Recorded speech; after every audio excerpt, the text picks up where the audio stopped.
IUD, intrauterine fetal death, ये क्या होता है?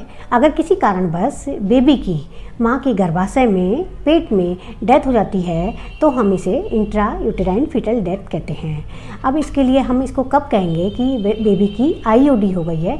इसके लिए दो कंडीशन फुलफिल करनी पड़ती हैं। एक तो बेबी का वजन 500 ग्राम से ज़्यादा होना चाहिए और बेबी प्रेगनेंसी का 5 महीने पूरे हो जाने चाहिए, यानी 20 वीक्स के बाद जब भी बेबी की डेथ होती है तो हम इसे आईयूडी कहते हैं। अगर ये डेथ बच्चा ख़राब होता है, 20 वीक्स से पहले ख़राब होता है और उसका वजन 500 ग्राम से कम होता है तो हम इसे मिस्ड अबॉर्शन कहते हैं।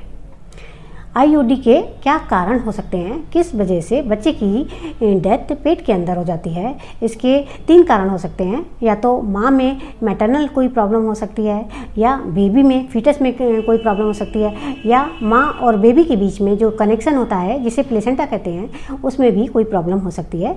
तो इन तीनों को हम एक एक करके डिस्कस करेंगे। सबसे पहले मैटरनल कॉज पे आते हैं।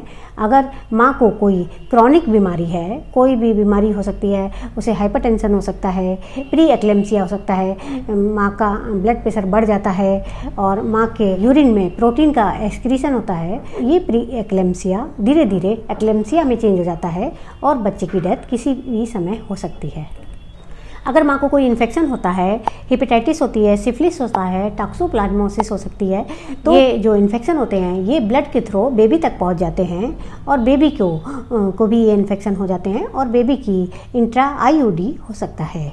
अगर माँ को एनीमिया है, सीवियर एनीमिया है, हीमोग्लोबिन 7 से कम है या बहुत ज़्यादा कम होता है तो भी बेबी की आईयूडी हो सकता है। एंटीपार्टम हेमरेज, अगर 34 वीक्स के बाद माँ को ब्लीडिंग स्टार्ट हो जाती है तो बेबी को न्यूट्रिशन कम मिलता है और बेबी की यूट्रस के अंदर डेथ हो सकती है। अगर माँ को डायबिटीज़ है, माँ की शुगर कंट्रोल नहीं है तो भी बेबी की डेथ हो सकती है। अगर माँ को थायराइड है तो भी बेबी की पेट के अंदर डेथ हो सकती है। अगर माँ को क्रॉनिक रीनल डिजीज़ है, किडनी की कोई परेशानी है, बेबी की माँ के पेट में डेथ हो सकती है। दूसरा नंबर जो मेन कारण है वो प्लेसेंटा में कोई भी प्रॉब्लम हो सकती है, क्योंकि प्लेसेंटा के थ्रू ही माँ का न्यूट्रिशन और ऑक्सीजन बेबी तक सप्लाई होता है। अगर प्लेसेंटल कोई एनामली होती है, प्लेसेंटा स्मॉल होता है, प्लेसेंटल इनसफिशिएंसी होती है, प्लेसेंटा में के थ्रू यूटेराइन आर्टरी से ब्लड बेबी तक नहीं पहुँचता है तो भी बेबी की इंट्रा यूटेराइन डेथ हो सकती है। प्लेसेंटा प्रीविया, अगर प्लेसेंटा यूट्रस के अपर सेगमेंट की जगह लोअर सेगमेंट पे चिपका होता है तो कभी कभी माँ को ब्लीडिंग स्टार्ट हो जाती है और इसकी वजह से भी बेबी की डेथ हो सकती है। इसी तरह से एब्रेप्सियो प्लेसेंटा होता है जिसमें प्लेसेंटा जो यूट्रस की बॉल पे चिपका होता है वो सडनली यूट्रस से सेपरेट हो जाता है, अलग हो जाता है, जिसकी वजह से सडन ब्लड सप्लाई, बेबी की जो ब्लड सप्लाई होती है सडनली कट ऑफ हो जाती है और बेबी की सडन डेथ हो सकती है। अगर यूट्रस में बड़ा फाइब्राइड है या रसोली है तो बेबी को ग्रो करने के लिए जगह नहीं मिलती है, इसकी वजह से भी कभी कभी बेबी की डेथ हो सकती है।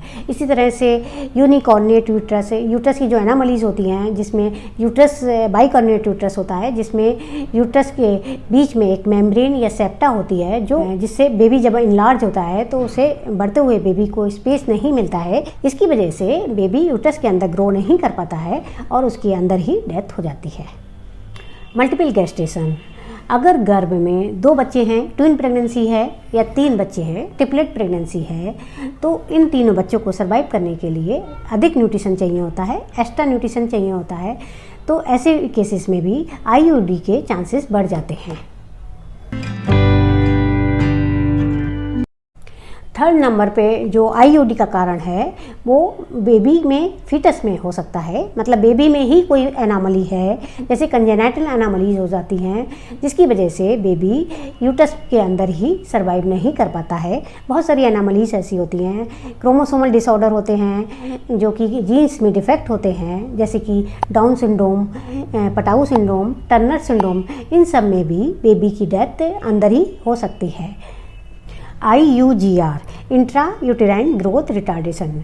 अगर किसी भी कारणवश बेबी की ग्रोथ टाइम के हिसाब से नहीं होती है और 2-3 हफ्ते लेट होती है तो यूटेराइन आर्टरी में कोई प्रॉब्लम हो सकती है, बेबी को प्रॉपर तरीके से न्यूट्रिशन नहीं मिलता है और बेबी की IUD के चांसेस बढ़ जाते हैं। इसी तरह अगर बेबी को कोई इन्फेक्शन हो जाता है, माँ के थ्रू कोई इन्फेक्शन हो गया है, जैसे कि साइटोमेगालोवायरस हो सकता है, रूबेला हो सकता है, उसमें भी chances of IUD will increase.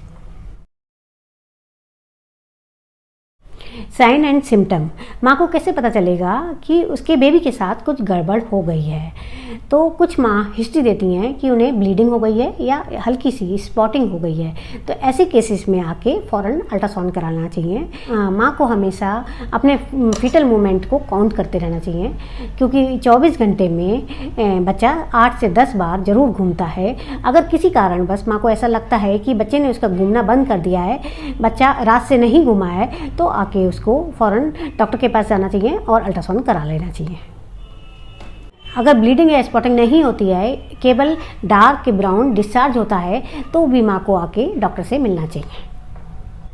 Normally जब बेबी लाइव होता है तो यूट्रस टाइट होता है, जो यूटेराइन टोन होती है वो नॉर्मली थोड़ा सा टाइट यूट्रस माँ फील करती है, लेकिन जब बेबी की डेथ अंदर हो जाती है तो जो यूटेराइन टोन होती है वो ख़त्म हो जाती है और ये यूट्रस लूज सा पड़ जाता है, ढीला पड़ जाता है।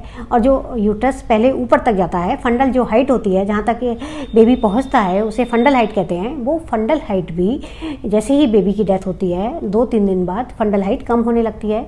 तो इस तरह से भी माँ थोड़ा सा डाउट कर सकती है कि उसके बेबी के साथ कुछ गड़बड़ हो रही है और आके उसे ऐसे केसेस में उसे आके अल्ट्रासाउंड करा लेना चाहिए, जिससे उसकी डायग्नोसिस कंफर्म हो सके।